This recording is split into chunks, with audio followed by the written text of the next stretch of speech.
Hello, my name is Gracie Rogers. And I'm Sadie Bohm, and today we are going to be doing our presentation on reptiles.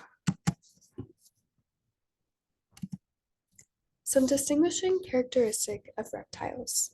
The term reptile comes from a Latin word meaning creeping animal. The first reptiles evolved approximately 320 million years ago, known as reptiliomorpha.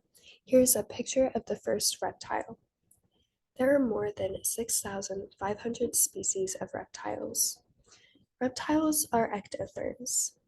This means that they are able to use metabolic energy from food and it's not required to heat the body.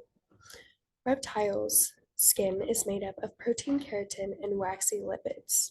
Reptiles can be found in almost every habitat besides the Arctic and tundra. So the first subgroup that we are going to be talking about is turtles and tortoises. So to begin, all tortoises are turtles, but not all turtles are tortoises, which can get kind of confusing. So tortoises are exclusively land creatures.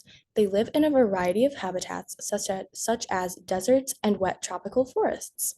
So that would make sea turtles not tortoises, because sea turtles only take land to lay eggs, and tortoises only drink water and bathe in it. They do not swim, unlike sea turtles, which live in oceans and other wet lands.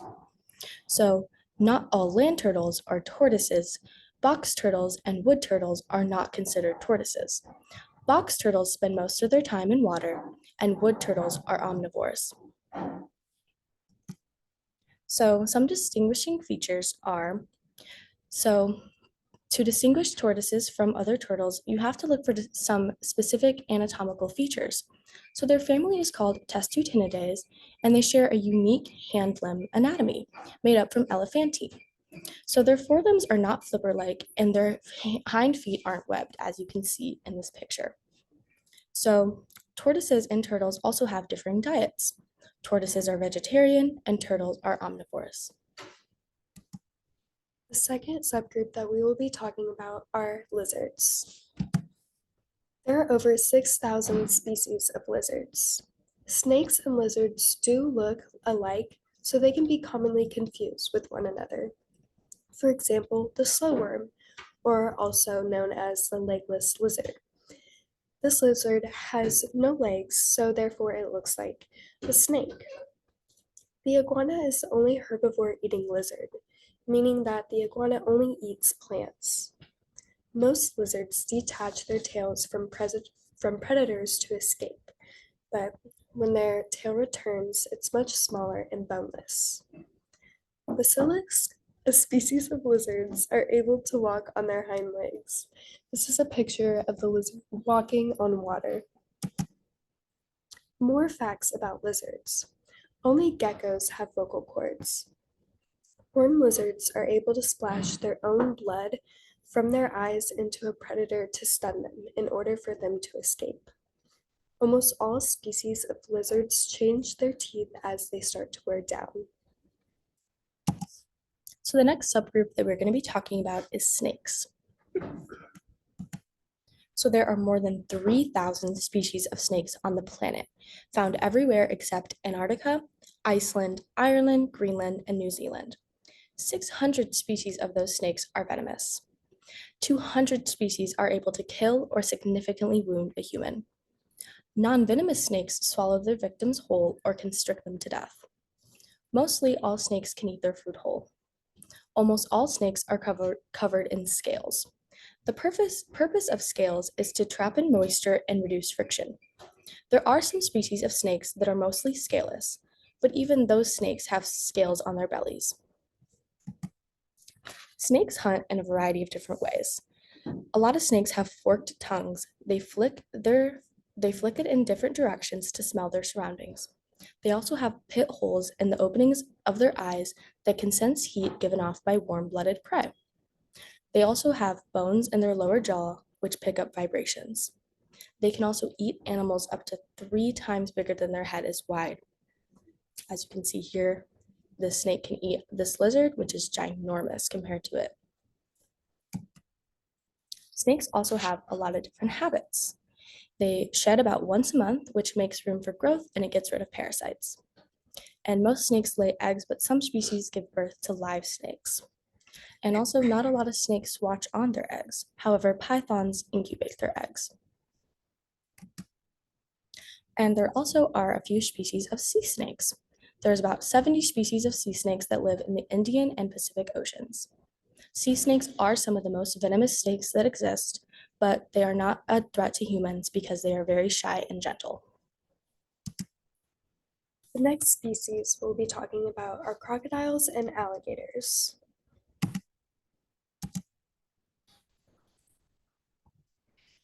There are 14 types of crocodiles.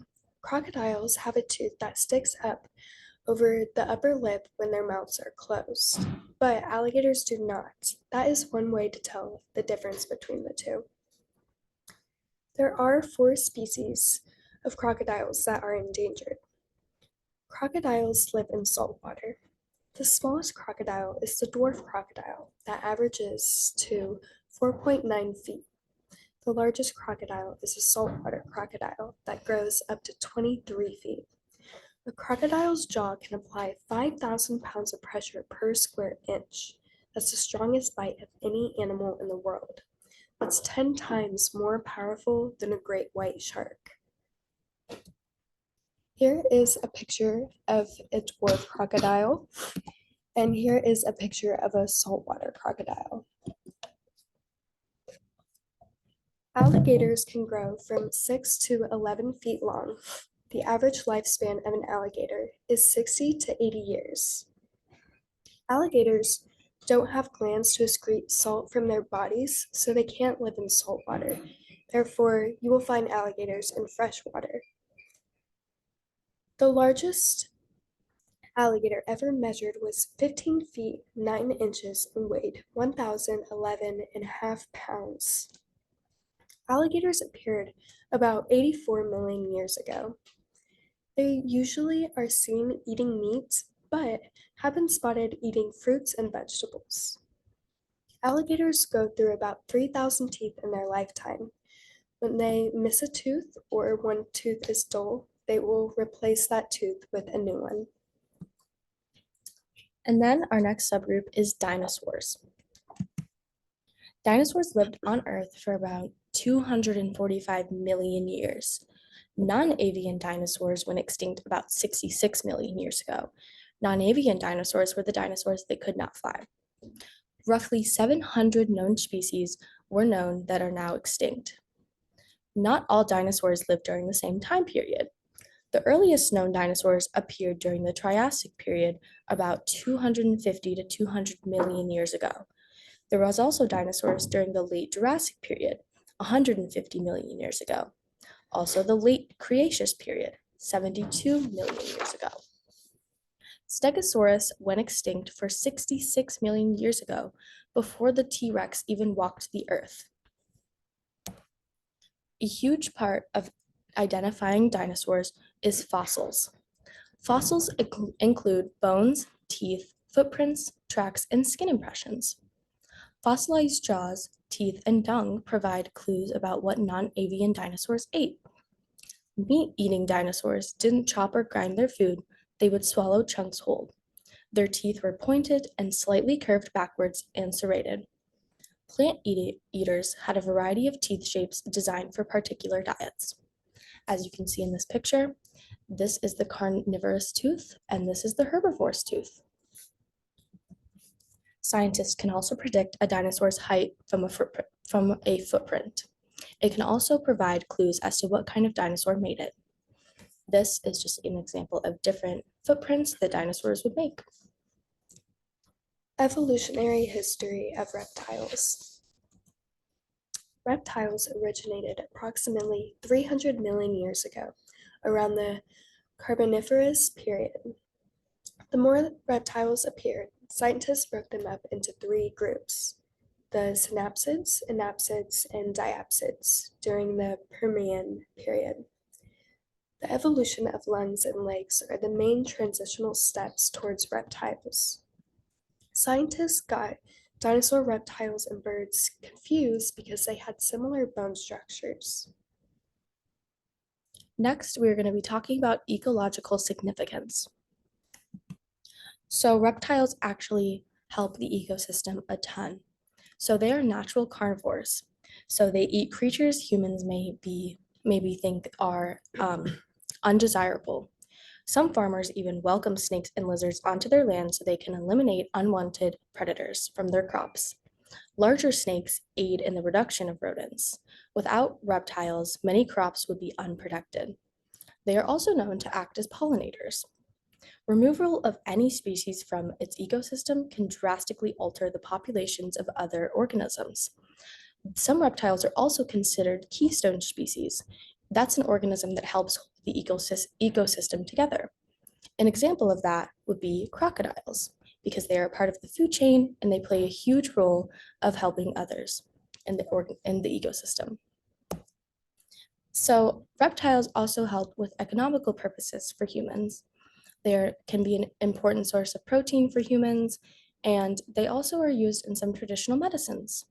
They also can make clothing and accessories. Some bags can be made out of snake skin, and also tortoise shells can be made into jewelry. And also reptiles make popular house pets. Now we will be talking about some facts that were interesting during our researching of reptiles. Reptiles brumate, which means that they are not asleep or living off fat reserves. Basically, reptiles will find a safe environment to go and they will just stay there during the cold winter. For example, gardener snakes brumate. Also, the sex of alligators is determined not by DNA, but rather by climate. If the temperature in the baby alligator nest is warm, male alligators are born. But if the temperature is cool, the babies are females. Something that I found really interesting while I was doing my research was that there's a thing called flying snakes. I had no idea this existed and I thought it was super interesting, but also kind of creepy. So there are 5 species of snakes that can fly. They are found in Western India and Indonesia mainly, and they can range from about 2 to 4 feet in length, which is not very long considering that we have snakes that are ginormous. Um, they can be mildly venomous and they can harm small prey, but they are not venomous enough to harm a human. And the way they fly is by using their body's ribs to stretch out into a flattened strip. And this is what it looks like when they fly. And then we have our sources. Thank you.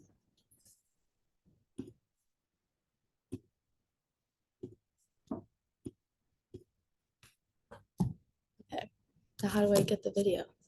Oh, it's still recording.